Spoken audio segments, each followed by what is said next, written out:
بسم الله الرحمن الرحیم. دا مصنف عبد الرحمن قزوینی دی کنه، دا د مصر او د دمشق. د کتاب نوم دی تلخیص المفتاح. ورستو په شرح کې برازي، په دې خطبه کې برازي. د خپل کتاب د مفتاح العلوم نه راغسته دی. د چانه؟ مفتاح العلوم د امام سکاکی رحمت الله علیه کتاب دی. ابو یعقوب یوسف السکاکی رستبلرش د امام سکاکی کتاب د مفتاح العلوم. نو د خپل کتاب داغنه راغسته دی او نوم یې ولې خود تلخیص المفتاح. خلاصه د چا؟ د مفتاح العلوم د امام سکاکی. د خپل کتاب ابتدا کوي تسمیه سره بسم الله الرحمن الرحیم. مشهور خدا ده شي دا مقام د خطاب دی کنه، مقام د خطاب دی. ته د الله پاک سره خطاب کوي چې یا الله ستا په نامه څه غواړم، مدد غواړم. نو څنګه پکارو؟ بسمک اللهم، بسمی ستا په نوم، بسمک پکارو، مقام د خطاب دی. یا الله ستا په نوم باندې زه وای شروع کوم دا کتاب. مقام د خطاب دی. بسمک ضمیر د مخاطب پکارو، خو لیکن دلته کې د ک په ځای باندې بسم الله کې لفظ د الله راغی او دا اسم ظاهر د دې ته غایب وای. اسم ظاهر په حکم د غایب کې. نو په مقام د خطاب کې سراوړو غیبت راوړو، اسم غایب راوړو، اسم ظاهر راوړو. دې ته التفات وای. نقل د کلام واړو د چانه؟ د خطاب نه غایب ته التفات، اړول د کلام. وای اړو کلام د خطاب نه غایب ته. بسمک پکارو چې یا الله ستا په نوم مدد غواړم، خو لیکن د مخاطب په ځای باندې اسم ظاهر راوړو، اسم ظاهر ته غایب وړو.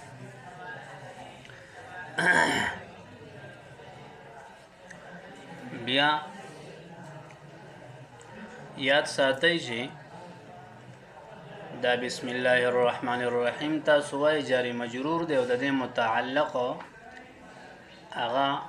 مثلا ابتدئ دی. نو دا ابتدئ به ته مقدر روباسی خروسته په آخره کې بسم الله الرحمن الرحیم ابتدئ. نو تقدیر د متعلق دا مقدم نه دی بلکې دا تقدیر مؤخر دی. بیا تاسو ویلی دی چې دا متعلق په دې متعلق کې عاملی. نو دا ابتدئ متعلق شو او دا جاری مجرور متعلق شو. نو په دې جاری مجرور بسم الله کې عامل څوک شو؟ ابتدئ شو. او عامل خود معمول نمخ کی کنه. نو بیا ابتدئ دا د بسم الله نه څه کول پکار دي؟ مخکې کول پکار دي. او تا خروسته کو نو چې د یو شي حق مخکې او ته رسته کې نو دې سره تخصیص راځي. دې سره د تاسو په دې کتاب کې وای د خیره چې تقدیم سره حصر او اختصاص راځي. نو تقدیم د جاری مجرور چو شو په د عامل باندې کنه او د عامل رسته شو. التقدیم والتاخير يفيد الحصر والاختصاص. دا قاعده ده. نو دلته کې په تقدیم د معمول سره او په تاخير د چا سره؟ عامل سره تخصیص راغی. تخصیص څه مطلب؟ چې یا الله شروع به صرف ستا په نامه کوم، صرف تخصیص دی ته وای. شروع به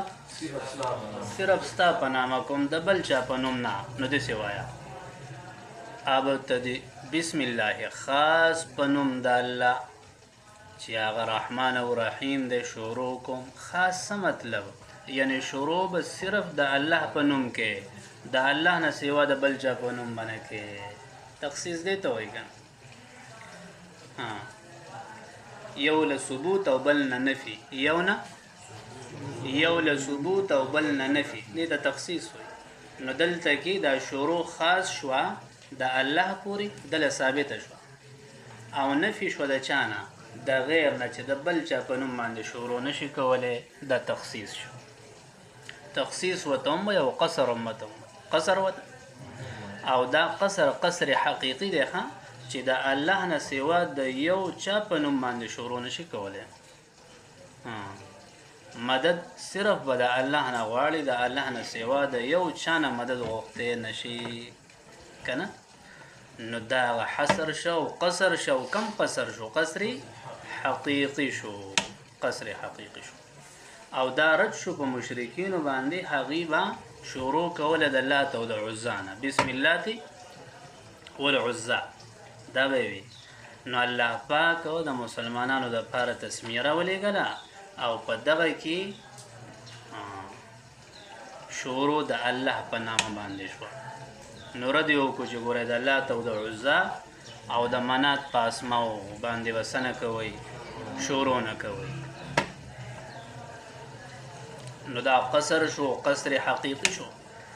او په دې لفظ د الله کې التفات راغی کلام واغوښتو د چا نه د مخاطب نه غایب ته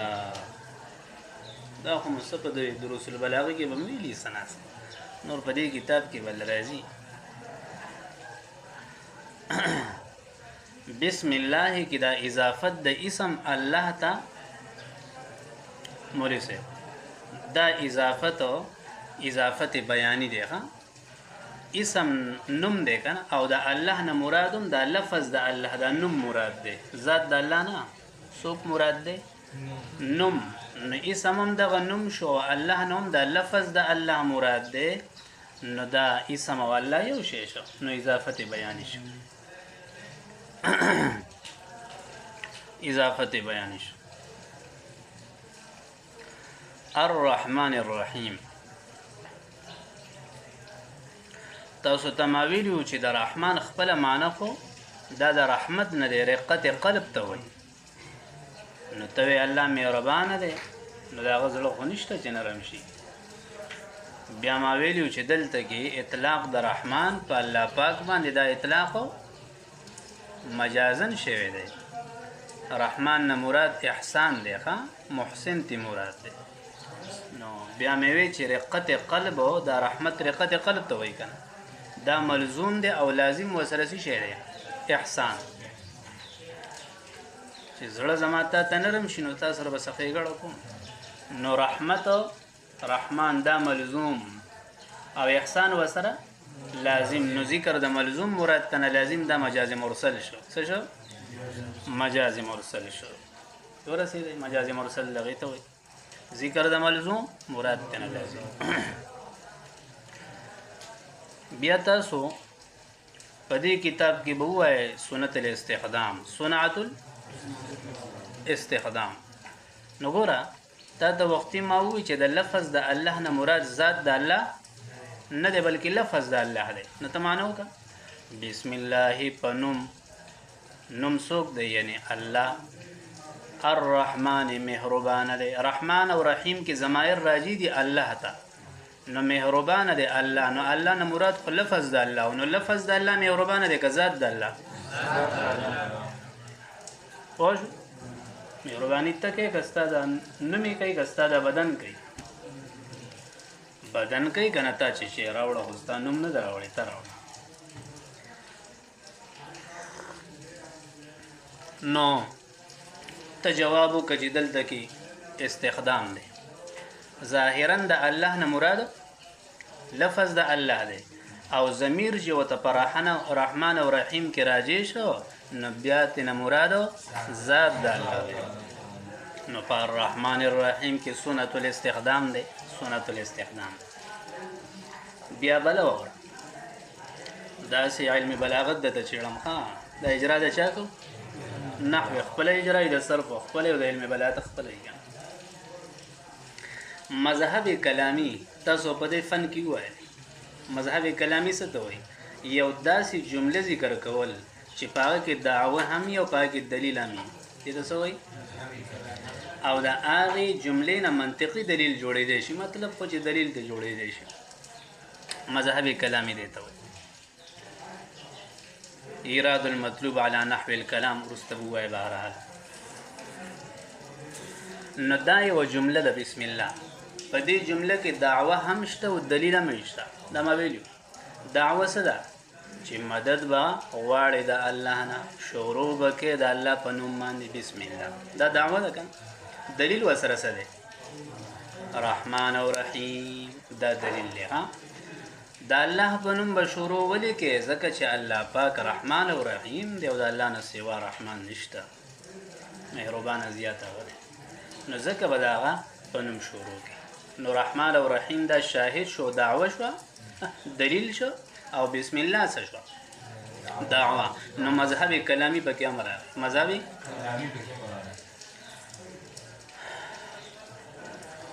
دعوه شیء ببینتین شو دعوه هم شو وسره بینه پکې امر دلیل پکې امر بل اوره په دې علم بلاغت کې بتاله اصطلاح راځي ادماج څه ادماج او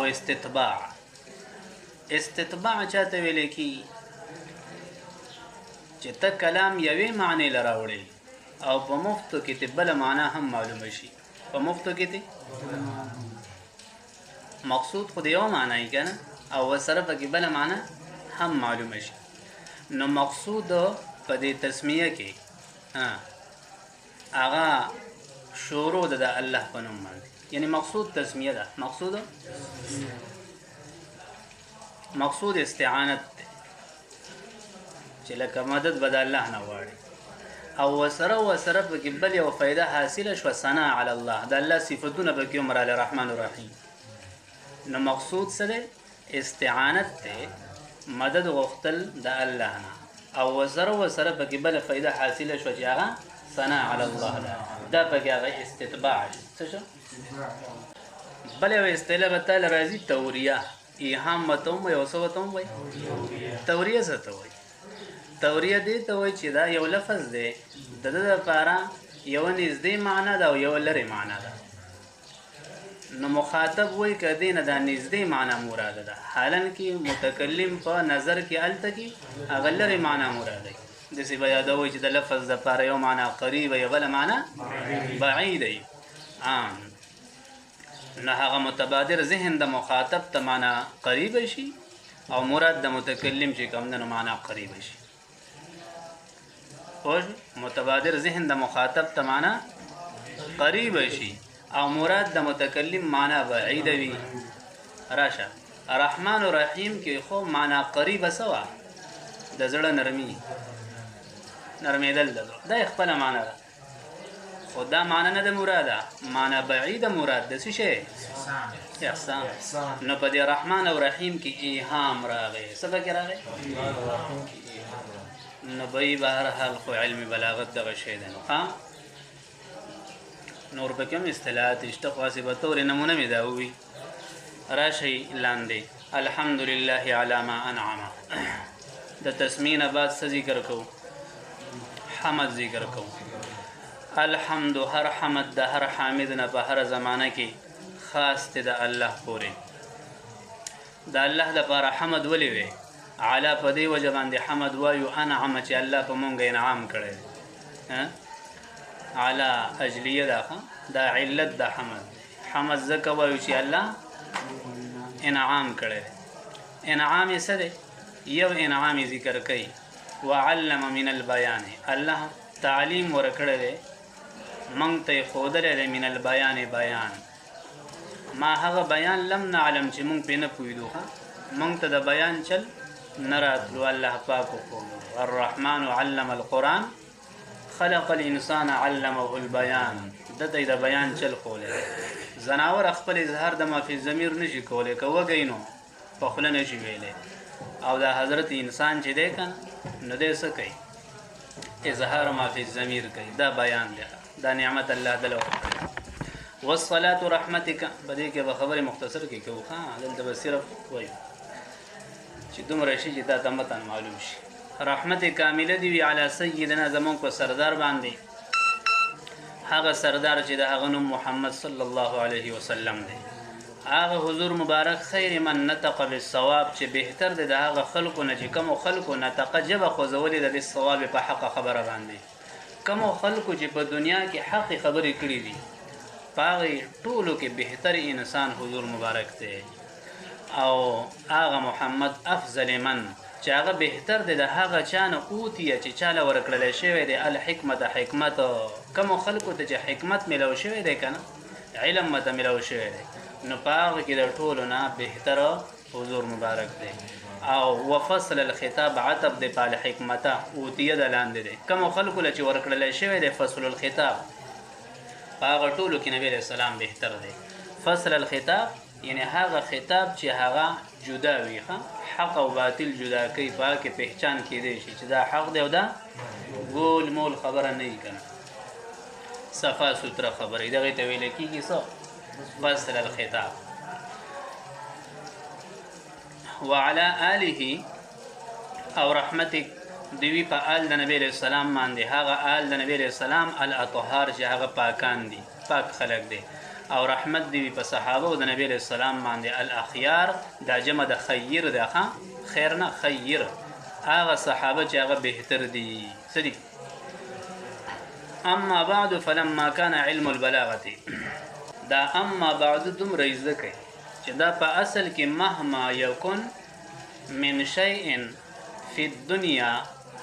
بعد البسمله فلما كان علم البلاغه دا اما بعد په اصل کې دسه ده مهما یکم من شیء فی الدنیا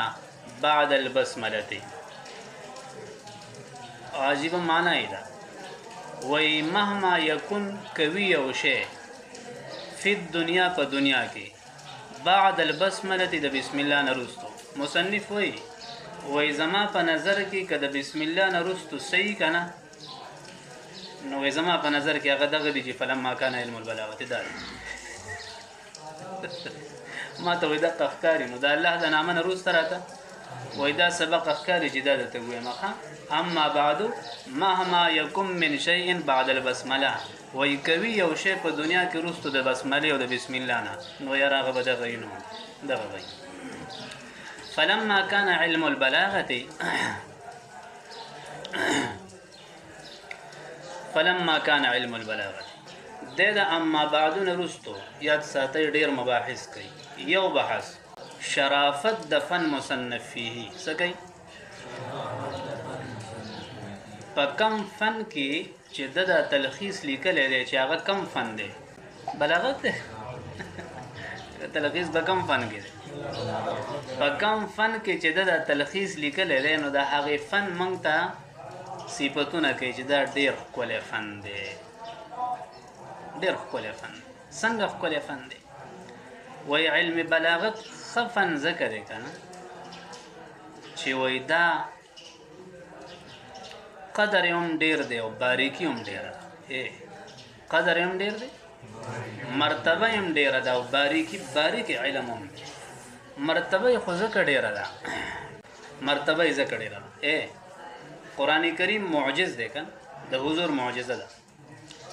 اوس په دې کې دنه سلک مطلب داسې د اعجاز طریقې دي د په څه وجه باندې معجز دی اته ته نه معلومیږي ته وایې کله عام کلام بشنه دا یو کلام دی قرآن معجز دی خو اوس دا اعجاز مونږ ته نه معلومیږي دا اعجاز مونږ ته د علم بلاغت خي دا علم بلاغت چې وي نو تا ته بس نه آسان اندازه وشي چې په قرآن کریم کې دا اعجاز څنګه دی دا څنګه معجز کتاب نو ګوره باریک علم پس شو ځکه چې باریک سیزونه مونږ ته وخو دا باریک سیزونه څه دي د قرآن اعجاز مونږ ته وخو ښه علم خو ذکر دی الکه د مرتبه علم ولې دی وای مرتبه ځکه اوچته ده کنه چې د قرآن کریم باریکۍ چې دي اسرار کنه صحیح شو جی د عربیت کمالات او د عربیت اسرار او دا پس معلومیږي په دې علم باندې وای معلومیږي پوه شئ نو دا علم بلاغت ښه علم شو مرتبه می اوچته شو باریک علم هم دی انو باریک علم خو ځکه دی چې لکه د قرآن اعجاز په چا معلومیږي په دې علم سره د قرآن چې اعجاز پټ دی که نه نو هغه پردې په دغه علم سره لرې کېږي او لکه مرتبه یې ځکه اوچه ده چې په دې سره څه کېږي د عربیت هغه باریکۍ معلومیږي او دقایق یې معلومیږي نو یو شرافت د فن مصنفي شو دین علاوه نور فائدې هم دي هغه بیا وایو فلما كان علم البلاغه وای کله چې علم بلاغت او توابع د بلاغت اوس ګوره توابع د بلاغت تعویل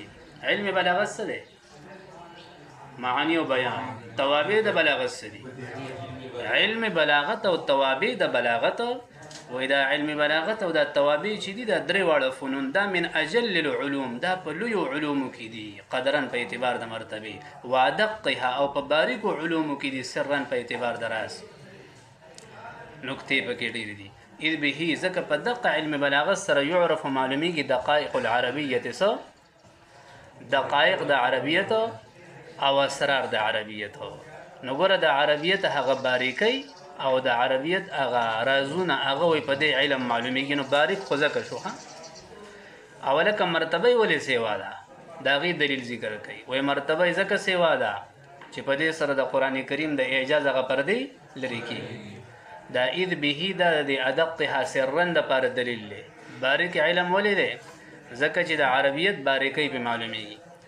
او مرتبه ولې اوچته ده من اجل العلوم قدرا د دغې دعوې دلیل ذکر کوي و یکشفو سره وایي لرې کېږي وروسته راشه څه لرې کېږي استارها پردې د چا نه لرې کېږي عن وجوه الاعجاز د مخونو د اعجاز نه هغه اعجاز چې هغه پروت دی فی نظم القرآن د قرآن په الفاظو کې چې کوم اعجاز دی د هغه اعجاز هغه پردې په څه لرې کېږي په دې علم سره